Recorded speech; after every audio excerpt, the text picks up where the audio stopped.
Hi YouTube, it's Shadow King Nazru, and I'm here to review Tales of the Jedi, Issue 6, which is the start of the Freedon Nadd Uprising arc.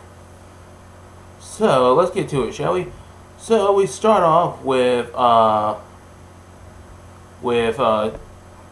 Jedi Toad, I believe his name was, the Twi'lek apprentice that was along with Ulic Keldroma and Kay Keldroma. He's brought Master Thon's apprentice, whose name is currently escaping me. Like I've said before, I can be pretty bad with names. And they're basically just checked up with Ulic, his brother, and their master, whose name is also escaping me, to review the situation on Onderon. And they said that while they did resolve the whole problem with Princess Gale's, I believe that's what her name was. No, not Gale's, but Gallia's mother being a disciple of Freedon Nadd. They exposed that, they dealt with her, and they created peace between the Beastmasters and the people of Onderon, and through the marriage between Gallia and her husband, and now they're the king and queen. But they can still sense a strong presence of the dark side. And that's when they started getting attacked by servants of Freedon Nadd, including the was supposed to be his right hand, Wart Nog, who looks like some guy in a samurai armor, which isn't all that unexpected in the Star Wars universe. I mean, we do have Darth Vader, who looks like a mix between a samurai and a Nazi. But yeah, what have you. And they pretty much overwhelmed the Jedi, and they tried to figure out the situation. And Queen Gallia says that if anyone can figure out what's going on here, is her father. And they said, though the master is kind of wary about the situation, he feels that he might know something about this, but not to but he's very suspect of her.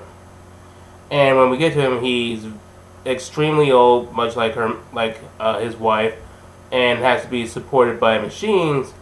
But it also turns out that he, much like his wife, he is a follower of Freedon Nadd, and he's using Freedon Nadd's presence and the dark side to give him mobility and strength in exchange for being like a conduit for Freedon Nadd's influence. And he's easily able to overpower Ulic's master. I also think Kate died in this issue, if I recall correctly, or that he was severely injured. I'm sorry, I should know that, but I kind of been busy, so sorry. But yes, it's revealed that Freedon Nadd is using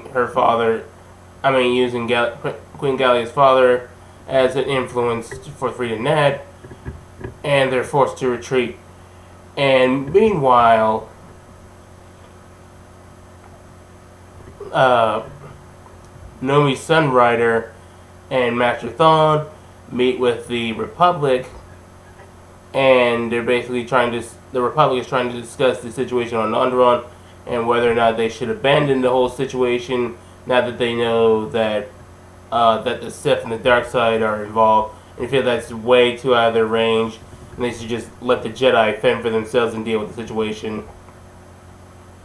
But Nomi Sunrider acts as an ambassador between her and Master Thon and the Jedi, and because he's not too familiar with their language, with all their languages and political nuances, and she pretty much just says that the dark side is not just a threat to the Jedi; it's a threat to the entire galaxy. That you can't just leave this to just the Jedi.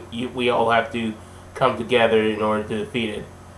And that was pretty much it. All in all, this was a strong introduction to just how great of a threat Freedon Nadd is, and how dangerous the dark side is. Because even when someone is dead, if they can find the proper conduit,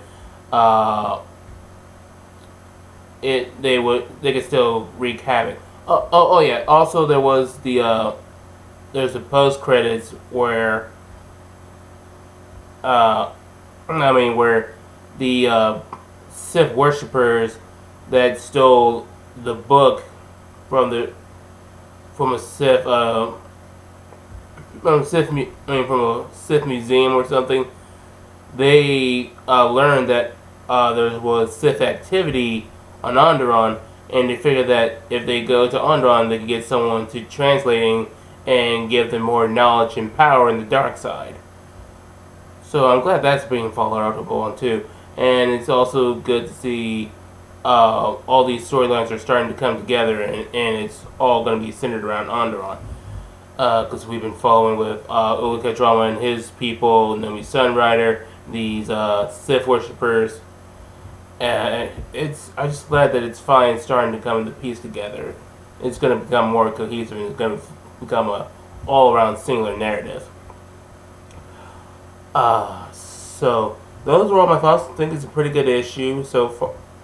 Really liking this story arc so far. I can really see how it got popular and how it influenced things like Knights of the Old Republic and Star Wars: The Old Republic. Which again, I'm still waiting to get a new computer so I can play SWTOR again and upload all the story updates that came in. So you guys are just going to be a little bit patient. I'm just trying to find the right computer and trying to find a reasonable price for it. But don't worry, I will get to that eventually. So those are all my thoughts. Did you guys check out this issue? What were your thoughts? You let me know in the comments section down below. Catch you guys later.